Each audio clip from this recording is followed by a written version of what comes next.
हर हर महादेव। नमस्कार मेरे प्यारे से भक्तों, कैसे हैं आप सब। आशा करता हूं कि भगवान भोलेनाथ की कृपा आप पर और आपके पूरे परिवार पर हमेशा बनी रहे।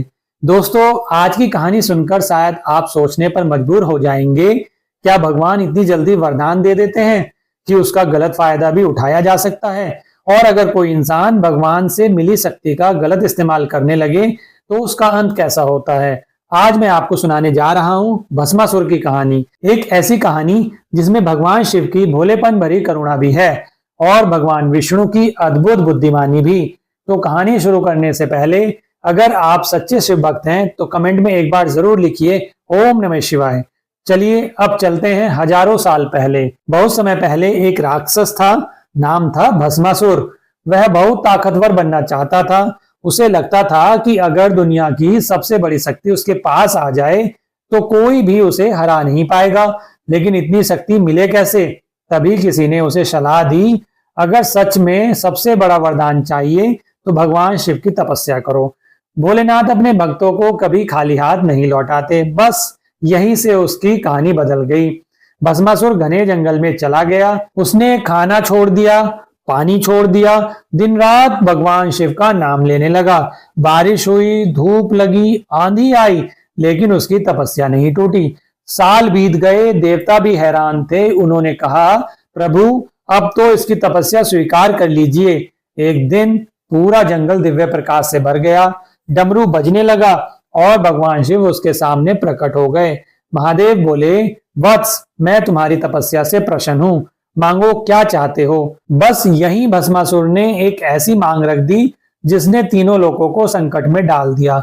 भस्मासुर बोला, प्रभु मुझे ऐसा वरदान दीजिए कि मैं जिसके सिर पर हाथ रख दूं वह उसी क्षण भस्म हो जाए। भगवान शिव बहुत भोले हैं। वे अपने भक्तों की भावना देखकर वरदान दे देते हैं। उन्होंने बिना किसी छल कपट के उसे यह वरदान दे दिया। लेकिन दोस्तों, यहीं से शुरू हुई सबसे बड़ी गलती। जैसे ही भस्मासुर को वरदान मिला, उसके मन में अहंकार आ गया। उसने सोचा, पहले तो मैं यही देखूं कि वरदान सच में काम करता है या नहीं। और सोचिए, उसने किस पर प्रयोग करने का सोचा, स्वयं भगवान शिव पर। भस्मासुर ने हंसते हुए कहा, महादेव जरा रुकिए, मैं बस एक बार आपके सिर पर हाथ रखकर देखना चाहता हूं। भगवान शिव समझ गए कि यह राक्षस गलत रास्ते पर चल पड़ा है। वे तुरंत वहां से निकल गए। भस्मासुर उनके पीछे और महादेव आगे। पूरा ब्रह्मांड इस अद्भुत दृश्य को देख रहा था। देवता घबरा गए। तभी भगवान विष्णु मुस्कुराए। उन्होंने कहा, अब समय आ गया है बुद्धि से काम लेने का। उन्होंने एक अनुपम सुंदर स्त्री का रूप धारण किया। यह रूप था मोहिनी का। भस्मासुर मोहिनी को देखते ही सब कुछ भूल गया। अब उसे वरदान नहीं, सिर्फ मोहिनी दिखाई दे रही थी। मोहिनी बोली, अगर मुझसे विवाह करना है तो पहले मेरे साथ नृत्य करना होगा। मैं जैसा करूं तुम्हें भी वैसा ही करना होगा। भस्मासुर तुरंत तैयार हो गया। नृत्य शुरू हुआ। मोहिनी हाथ उठाती, भस्मासुर भी उठाता। मोहिनी घूमती, वह भी घूमता। धीरे धीरे मोहिनी ने अपना हाथ अपने सिर पर रखा और बिना सोचे भस्मासुर ने भी वही किया। जैसे ही भस्मासुर का हाथ उसके सिर पर पहुंचा, अगले ही पल वह स्वयं भस्म हो गया।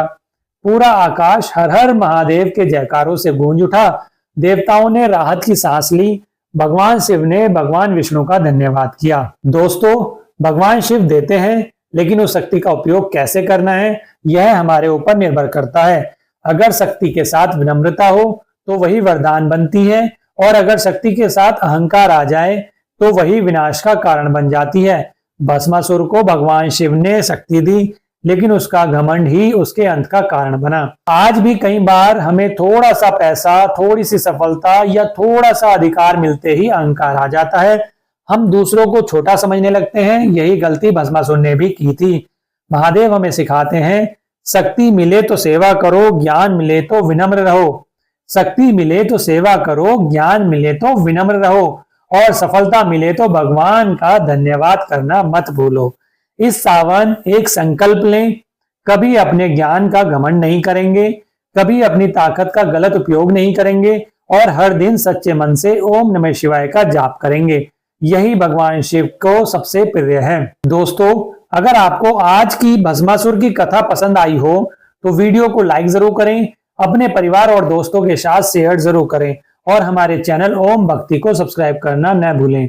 कल मिलेंगे श्रावण कथा श्रृंखला डे 9 में, जहां हम सुनेंगे एक अद्भुत शिव कथा, जिसे सुनकर आपका विश्वास भगवान भोलेनाथ पर और भी मजबूत हो जाएगा। तब तक के लिए हर हर महादेव, ओम नमः शिवाय।